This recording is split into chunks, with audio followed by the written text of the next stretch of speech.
online broadcast network, AFTERBUZZ TV. Over 20 million weekly downloads in over 150 countries, and your number one source for after-show entertainment.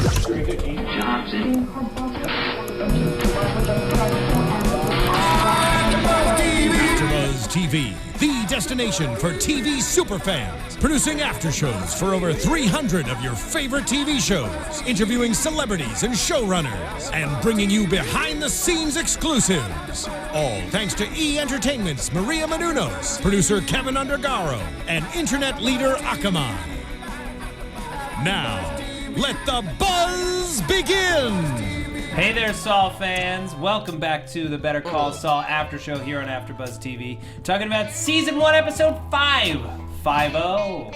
I'm Matt Lieberman. Joining me as always, full panels here, Mr. Zach Wilson. Thank you so much for joining us tonight, guys. The lovely and talented Miss Pegah Rad. Hello, everyone. And the fantastic and bearded Mr. Stephen Lemieux. Hi, guys. Yeah, hey. So, a fantastic episode, Wow. and really just every episode of the show in its own way is a standout, but this one, for me, is just like such a winner. I loved it. And it filled in so many gaps in Mike's story, questions that we've had that maybe we never thought would be answered, some answers that I never thought would be true, and quite frankly, just a well-produced, well-shot, incredibly well-acted piece of television. How do y'all feel? This was nuts. So that's a suitable reaction. We did just come out of the screening room watching this episode. Pegah? It was super serious, not a lot of Jimmy, but I loved it. It was dark, and there was action, and there was suspense, and emotions up and down. It was so good. So good. It was the most serious out of all the episodes thus far, Yeah. but it was also one of the most enthralling. Yeah. Well, I think it's easily our most linear episode, and it's also Mike's episode. Jimmy's barely in it. He just factors into Mike's story, and it's the most... Okay. Is it our most linear episode? It was the most back and forth I know it was between the back and past forth, and the but present. it was one story. It was one story. Okay. It's the story Yeah. of how did Mike become the person that he is now in the situation he is in right now. Yes, it was a very self-contained episode. I'll agree with that. Maybe that's a better way to describe it. You could almost just slot this into like Breaking Bad in a way. It's like, because it's such a Mike-centric, just let's get Mike's backstory. And it's more important to the Better Call Saul storyline, but it's absolutely just something, it's this character. Well, but that's the thing, though. This origin of this character could very well have belonged. There just wasn't time for it, I think, in, Breaking Bad. You couldn't have spared a whole hour to go into Mike's backstory. Better to leave it murky and just let us, get used to the guy that we have, not think about the man that he could have been or that he was. But it definitely, those stakes were there. The danger was there. The kinds of things that people are disappointed, who are disappointed in Better Call Saul or are impatient, have been waiting to see. And I think it's a welcome reprieve for those people, and for me too. I like a show that's willing to take a risk and change things up. And, the story was just excellently told. What I really liked about it is that it showed a lot of Mike's ability to have connections, because when he talks about the cops and how everyone's got their hand in the cookie jar, it just makes me think that this is how Mike has those connections with people in the cartel. He has them with everyone in the criminal organizations and the cops if he needs to call in a favor from something that's not exactly straight. If everybody's dirty, then Mike has favors to call in from anyone. Well, I don't know necessarily that he's got favors with high-ranking members of the cartel, but it just shows that he has a past being dirty, that it's not something that he learned after his tenure as a cop ended. What, to me, was the most important part is that this is the single most emotion we've ever seen from him. It's knowing that he isn't all crust, that he does have a gooey center. And, obviously, losing a child would make anyone emotional. But that final monologue, that searing That tore me monologue apart. about how he, in his own mind, he ruined his son and it didn't even matter, to me just shows incredible depth of feeling that I never knew that he had. Yeah, I mean, as much as we saw him very angry in Breaking Bad, and I'm gonna try to do this as spoiler free as I possibly can. But fair warning if you haven't watched Breaking Bad. The show ended over a year ago. Look, there are legitimately some people just watching this, and I'm trying to be okay. Mike's last scene. For those of you that know Breaking Bad, you know what I'm talking about. Even that scene did not have the emotion that he conveyed in that his last final moment. scene on Breaking Right. Bad. Yes, his final scene on Breaking Bad did not have the emotional weight of the scene that, as much as it did, it was a great scene, but the last scene of this episode was just heartbreaking to watch him. Yeah, sorry, go ahead. No, you go ahead. Like in Breaking Bad, the only time we saw him really being a softie was with his granddaughter, and we got a little glimpse of that, but then we saw the true emotion and the hurt and guilt really come out in this episode. That monologue is phenomenal. But what I was going to say is they tie it in with his final moments in Breaking Bad with when he's mentioning two things, where he's just like Albuquerque, New Mexico, wide open spaces. And in his final scene, he's looking out over a wide open space. He's not in a cell. And when they talk about police, what do they fear most? Prison. Mm-hmm. So I think there's that point to it. And then you have his son, which I feel like he was accepting of the fact that if they had killed his son for that reason, like for the reason of his son not wanting to take the money, he would have dealt with it better. He probably still would have killed them guys. Like, yeah, no worries. But he would have dealt with it better had he not lowered his son to a lower point before him dying, which doesn't allow his son to die with his head held high. You think that not being able to stop his son from getting himself killed versus, trying to get him to save himself and it not mattering, you're saying that he would have dealt with it better? I think it eats at him more that he took his son to a lower level before he was killed than the fact that he was killed at all. And I think it also, very much informs the Mike-Jesse relationship from Breaking Bad, in that now he has this surrogate son who, unlike Maddie, isn't perfect, isn't a model guy, isn't the best person that he ever knew, but is a screw up that could use some of the parenting that molded Maddie into the person that he was. Jesse's sort of would have been the opposite of Maddie, from what it sounds like. Like, he's ingrained in this bad lifestyle, but he has a good side to him. Whereas Maddie it sounds like he's very much on the side of good. Yeah. He's trying to do everything by the books and just wades a little bit into the wrong. I guess he doesn't really have nothing much bad about him. Think about it this way: cop dad births a perfect cop son. Criminal dad births a perfect criminal son. Well, maybe not perfect, but certainly far more effective and far more intelligent and far more confident than Jesse had been beforehand. Well, you never know how it would have played out, because I'm sure, and that's what he says to his daughter-in-law as well. He's like, I've played over the final moments in my head over and over again. You have. Mike's surely thinking that if he had just let his son go to the IA, maybe his son would still be alive. But because he told him to take the money, his hesitation in taking the money is what got him killed in the first place.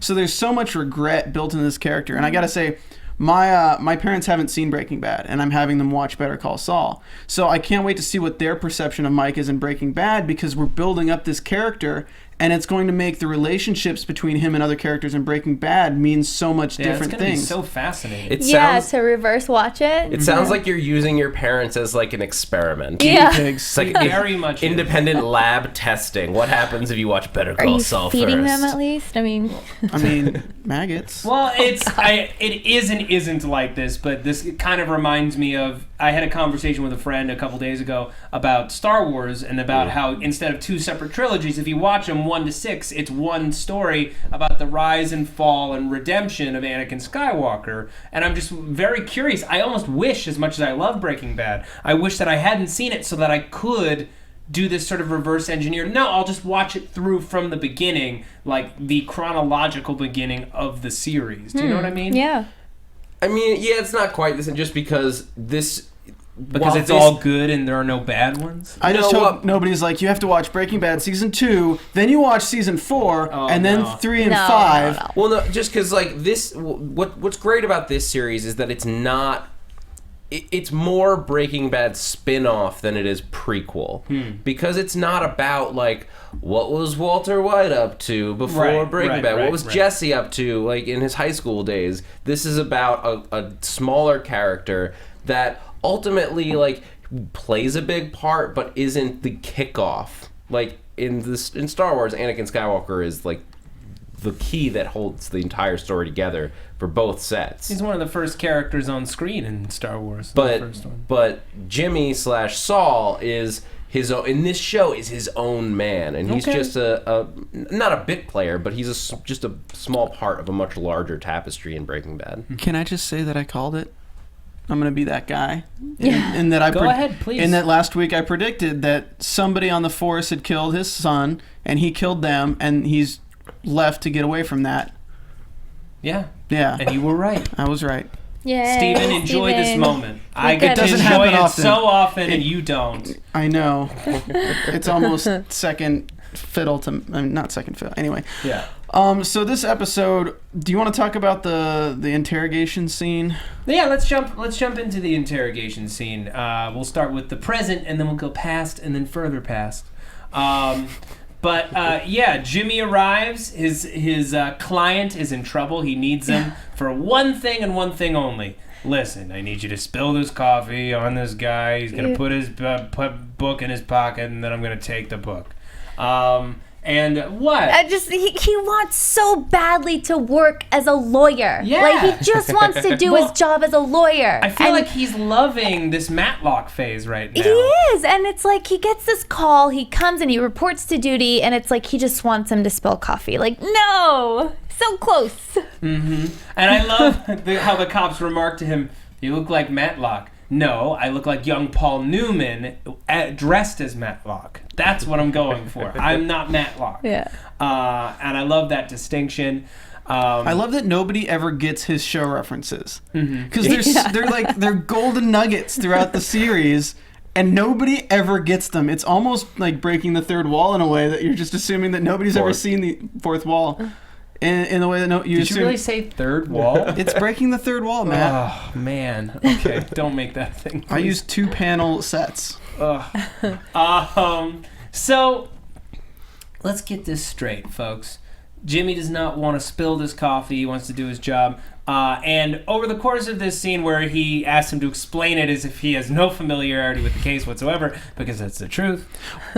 Yeah. No, don't worry about it. Oh, okay. We see it kind of creep over Jimmy's face, especially once he realizes that it's his son who was killed, that Jimmy is kind of spurred into action. He asks Mike later, "How did you know? How did you know that I would spill the coffee?"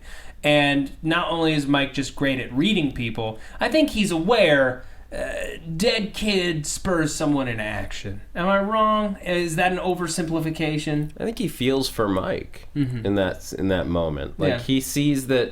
I don't think he thinks that Mike is guilty at that point. I think he wants to help him.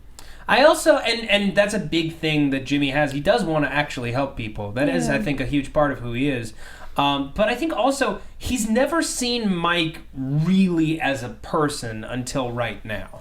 Because Mike has never been vulnerable. Mike has always been the invulnerable ticket attendant or this guy passing sage knowledge. But he's never been a person to him. And now this is a person who needs his help to solve his son's murder. Pegah, it looked like I'm with you on that. Okay. Yeah. I think it's interesting how Saul is just one of the most empathetic characters on the show. In that, sorry, Jimmy, I saw that look, Matt. Okay, fine. Jimmy is one of the most empathetic characters on the show. And even Breaking Bad, he's empathetic to his clients, and it's out of sight, out of mind. He doesn't see what's going on outside there. As soon as danger gets close to him, he's out of there. But on this, it's if you're in front of Saul and you're dealing with a problem, he's gonna be a good man to you, and that's what I see. I think Mike kind of sees that, in that he may not want to do these criminal things or even help criminals, but at the same time, if there's someone in front of him who needs help, he's gonna help them. Yeah, it's like Slippin' Jimmy and an honorable lawyer mixed together, like perfectly. He's Right? it's a It's- decent synthesis. Yeah. What are you Yeah. thinking? Well, except that, as he points out, it is completely obstruction of justice. Yeah, that's true. Just a little bit. A No. smidge Just a of little. obstruction. 100%. He has thoroughly stained the Book of Justice and the Jacket of Justice, and also the crisp white linen shirt of Justice, and maybe the tie of Justice, but we didn't actually get to see. It was very fast. Speaking of fast, did you see how quickly he palmed that book? Yeah. That's some David Copperfield And you can stuff. see him doing it when you watch it. Yeah. He's just like, oh. That's one of my favorite things about Breaking Bad and now this show is when we do have these quick swipes and switches, it is always captured on camera. It is always that fast. If you go back, in Breaking Bad the 2 times, you can always see it, and here you can see it, and I love that. It's not something that happens off camera. Mm-hmm. It's not something that happens while someone's out of the room.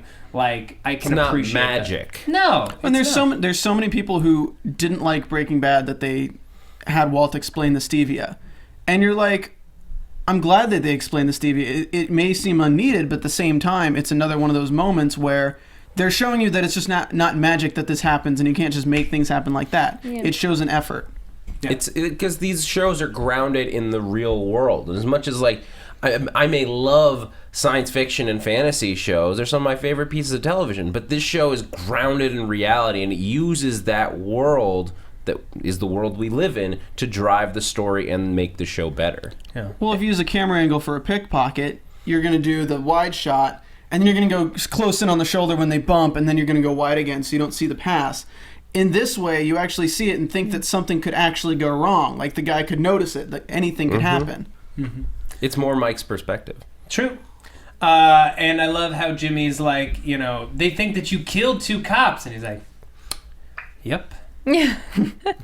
And Yeah. And I'll just keep driving, I guess. Yeah. All right. Before we move on, we're going to talk really briefly about iTunes. Because, folks, if you've been paying attention to this podcast, and I have to imagine that you have, the best way to support AfterBuzz TV is to go to iTunes, rate and review the show. It takes a second. It's real simple. Doesn't cost you anything. And it helps out everyone here. Every single one of your ratings and reviews, your subscriptions on YouTube help us get our sponsors that keep our doors open and our lights on. It's how we get guests. And it's also how we know that you're enjoying the shows that we put out. So, please continue to rate and review the show. You also get a great shout out here on the show. We got a bunch of ratings this week, and I think we got 1 review. Yeah, we got 1 review from Packers Drive 12. Awesome podcast. The insight and the conversations enriches the show. Love Matt Lieberman, the hardest working man in AfterBuzzing. Oh, that's very, very kind of you. Thank you very much. But I think everybody here works really hard, and especially all of our engineers who make us look and sound really, really good. All right. So I want to talk about this opening sequence, this flashback to the day that Mike arrives in the ABQ. And he's moving super slowly. And we don't realize until after he runs into Stacy that he's been shot, and he is plugging it up with tampons the whole way. a pad. Yeah. Oh, sorry. A pad. I'm sorry. Because they have elastic, right? Yeah. The pads? Yeah. Or not elastic, sticky? Yeah, sticky. Okay, good. So Feminine that's how it's hygiene products can replace gauze. It's a good survival tip from Mike Ehrmanschott. Yes. Yeah. There you go. And here's the thing: we have this emotion gap between the Stacy we see here and the Stacy we saw at the end of last episode, who was thoroughly a little creeped out that he was watching the house, not wanting to have anything to do with him, not wanting Kaylee to have anything to do with him, which it didn't feel that way. Even at the end of the episode, he's able to get in that house and things are perfectly, or not normal, but she's not pissed at him. Yeah. And I was waiting for the moment where we were going to see that. I think maybe she was distrusting of him because he refused to admit that he was on the phone with Maddie that night, even though she's sure of it. I love how he stiffens when she's like, I thought it was... he was on a call at 2:30 in the morning, and he's just sort of like, what was he talking about? Yeah. Yeah. He's like, he knows that he's busted. What'd you guys think about that? Zach. Oh. Zach, what'd you think? It was an intense moment, just like I feel right now with Matt creepily coming close to my face. Was it intense, Zach? It was intense because you're not sure at that point in the episode where it's going to go. Right. It could turn out to be that he actually had nothing to do with it. It sort of feels like he probably does, Yeah. but you're not sure. And the not knowing, and because we're at that point in the episode, we're sort of in her shoes instead of his. That's We're interesting. just trying to put the pieces together and figure out what exactly is happening here. We don't know the details of how it happened or anything except what we're hearing. Whereas Mike at that moment knows everything. Right. And we're talking about a guy who is crawling out of a bottle here. Yeah. Who's been on a bender since his son died. And knowing what happens at the end of the episode informs the top half where he's like, I'm a lot better. I'm feeling a lot better today versus yesterday now that his killers are dead. I also love his trip to the dirty vet who seals up his injury and offers to help him offers to help him get work around town, and he turns it down.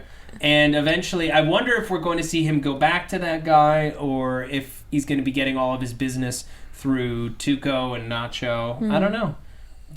How do you think this relationship evolves outside of Jimmy defending him? Because obviously this isn't over. You steal that book, they know you took it. I see it as Jimmy getting in too deep with Nacho, Mike taking care of Nacho, and Gus Fring being alerted to who Mike is through his taking care of Nacho. Ooh. That sounds awesome. That sound pretty cool. Because Gus Fring's a man who judges people on their abilities. Right, but did we ever have confirmation in Breaking Bad that Gus and Tuco knew each other? Yeah, I was about to ask, what is Gus and Tuco's I'm relationship? not saying that they do. I'm saying if you're looking for a tie-in, that's where I see the tie-in. But my question is, Tuco, he's with the cartel, isn't he? Yes. So that means that he's not with Gus, because Gus and the cartel are two separate entities. Yeah, they don't like at each other. war. So maybe it's that Nacho and Mike start working together, and Nacho defects to join Gus at some point. No. Sorry, I don't mean to say no. He's got a thought. Go No. ahead. Mike takes care of Nacho, and Gus takes note. Okay. Because Gus notices when one of his enemies is gone and is like, this could be a useful person. Takes care of, like he kills him. He takes care of him. And Gus takes note because Mike took out one of his enemies. I don't know. It doesn't quite hold water for me. It has to be something a little more complex than that. Yeah. Yeah. I'm just speculating. Anyway, back into the show. Yes, back in. Because Gus and Jimmy, sorry. Or not.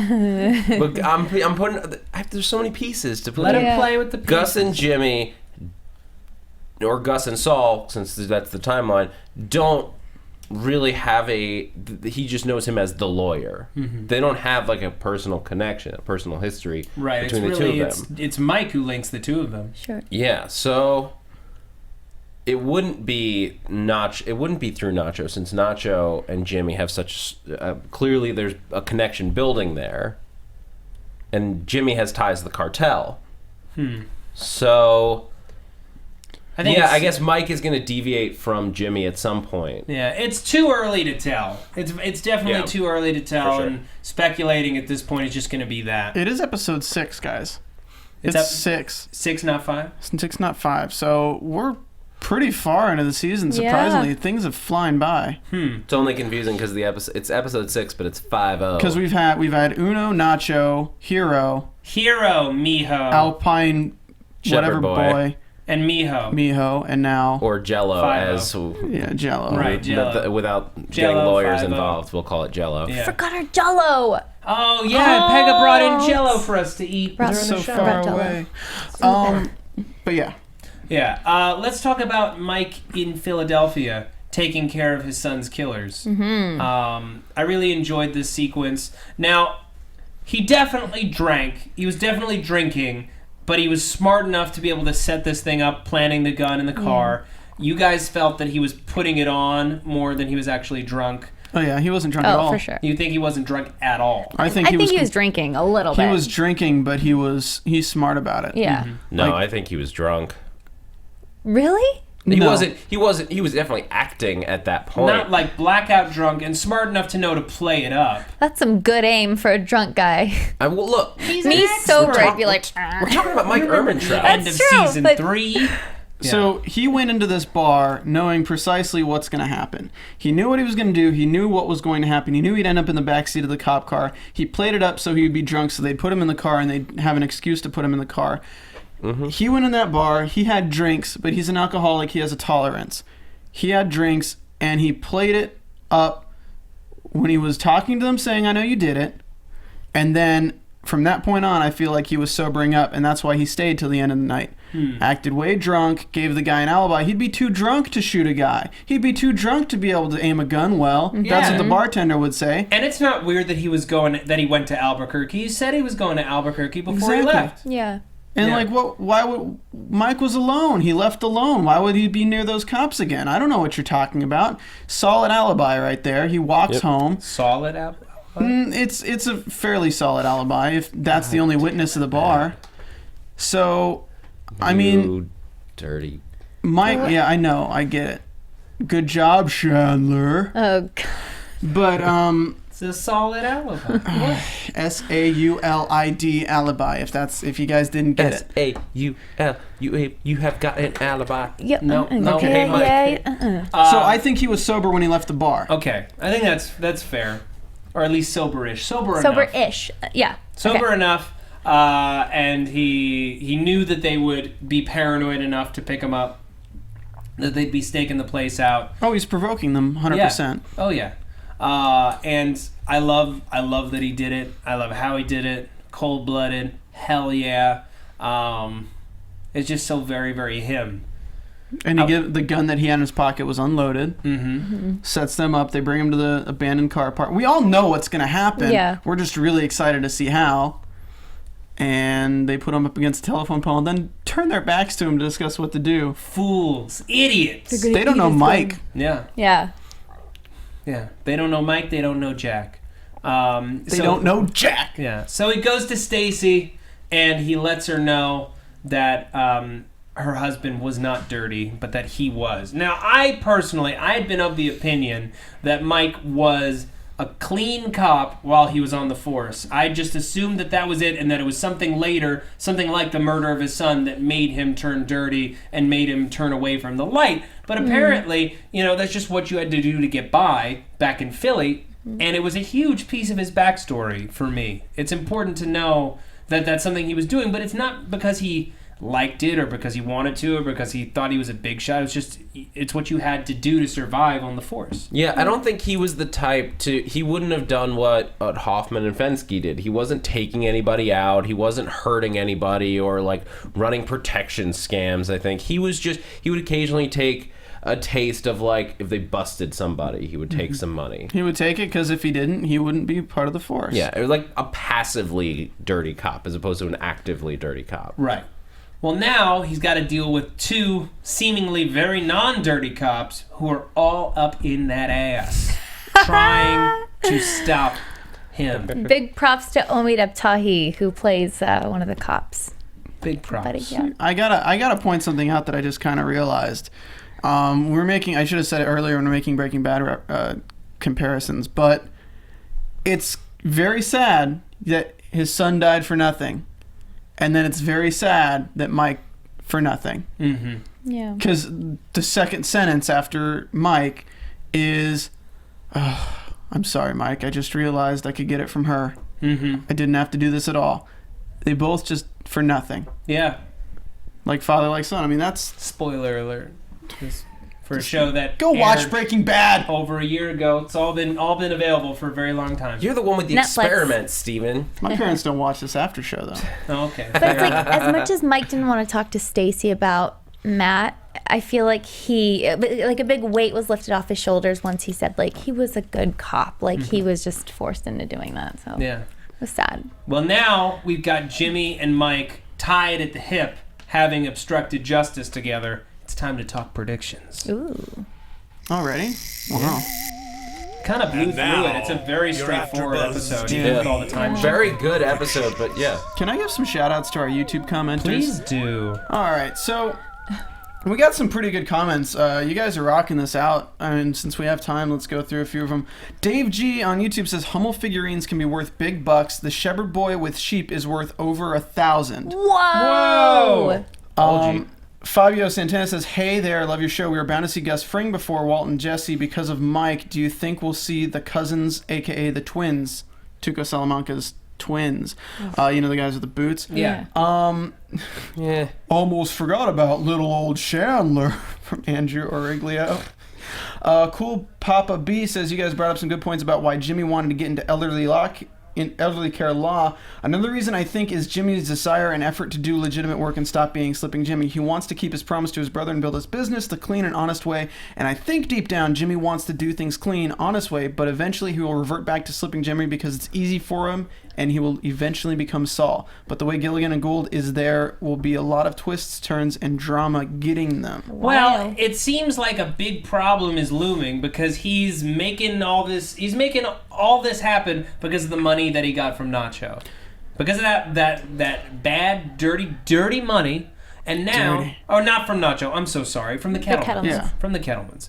And because he can't really document that money, and we saw him feebly try to launder it a couple episodes ago, or at least explain it away to himself, I think that he's in deep, deep crud.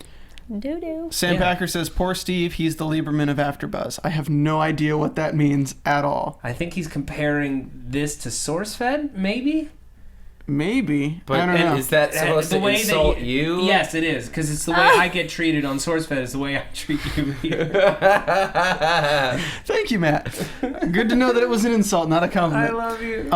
John Klein, here, I'll throw one back at you. John Klein says, that guy does not sound like Bob Odenkirk, not even a little. Thank you. Maybe if Bob Odenkirk was homosexual. Thank you.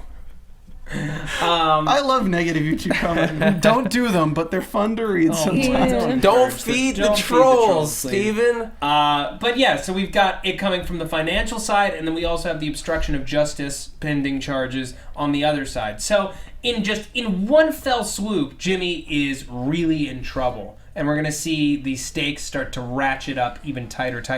Yeah, and looks like just from the next week preview, like it's going to be right as he's trying to get his office up and running. His business to the next level with an actual office that's not in the back of a nail salon. Yeah. Or, in some strip mall off the side of some dirt road. Yeah. Was he playing bingo with old people? Is he still giving them Jell-O?